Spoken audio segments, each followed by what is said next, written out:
manusia nanti ketika mereka dihisab oleh Allah itu dibagi menjadi dua.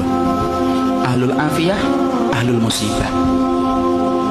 Ahlul afiyah itu siapa? Orang yang jarang diuji dengan sakit, orang yang jarang mendapatkan ujian dalam kehidupan, jarang mendapatkan kesempitan. Namanya apa? Ahlul afiyah. Ada yang kedua, ahlul musibah. Ahlul musibah itu siapa? Orang yang hidupnya banyak sakitnya, banyak ujiannya, kesempitannya, kesulitannya. Itu namanya ahlul musibah. Ya. Ketika mereka dihisab oleh Allah Subhanahu wa taala, Allah kemudian menyampaikan bagi dua, ahlul afiyah dengan ahlul musibah. Kemudian Allah berfirman, "Uhsub." Hisab itu ahlul afiyah, ahlul musibah dulu. Ahlul musibah kemudian dihisab oleh Allah lebih dulu. Para malaikat menghitung satu persatu perbuatannya dan menghitung bagaimana ujian yang dia rasakan dalam hidup ketika bersabar. Kemudian para malaikat setelah mendapati semuanya selesai, mereka lapor sama Allah, "Ya Allah, ahlul musibah tidak tersisa dari dosanya kecuali sedikit, dan mereka mendapatkan pahala yang besar karena mereka bersabar atas segala musibah yang Kau berikan dalam kehidupan di dunia."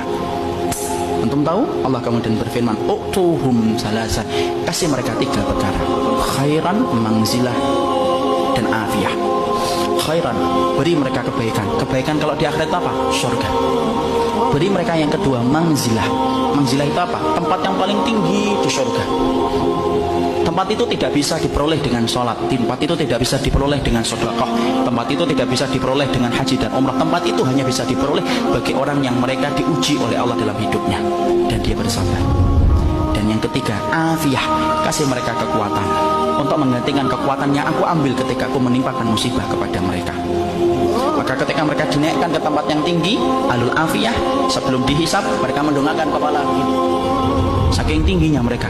Dan ketika mereka melihat kedudukan ahlul musibah semacam itu, mereka sebelum dihisab berkata kepada Allah, "Ya Allah, kalau kami ngerti di balik setiap ujian seberat ini Engkau mengganti setiap kesulitan mereka, tolong ya Allah hidupkan kami lagi, lalu kasih kami ujian, potong-potong daging kami, daging-daging yang kecil, kami sabar untuk merasakan itu sampai mati, supaya kami mendapatkan tiga yang Kau janjikan kepada ahlul musibah saudara-saudara kami."